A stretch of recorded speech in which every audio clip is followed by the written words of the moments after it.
பார்த்தீங்கன்னா நம்ம வீட்டில் இட்லி வச்சுருக்கோம், எடுக்க போகிறோம். இப்போ நம்ம இட்லி எடுக்க போகிறோம். யாருக்கெல்லாம் நல்ல இட்லி எடுக்க தெரியும், இது அப்படியே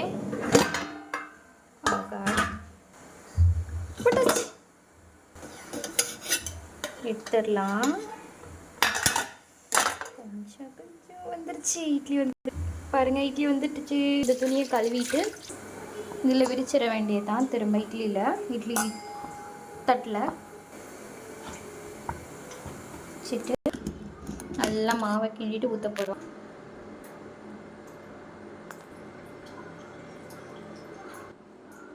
இன்னும் ஃபுல்லாக ஊற்றிட்டு இப்போ எடுத்து வைக்க போகிறோம். வச்சிட்டோம்.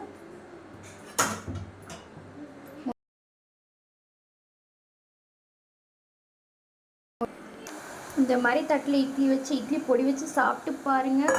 கொண்டாங்கோங்க.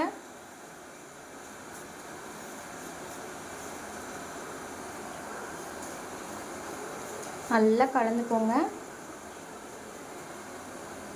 பாருங்க, வாவ், அமேசிங்.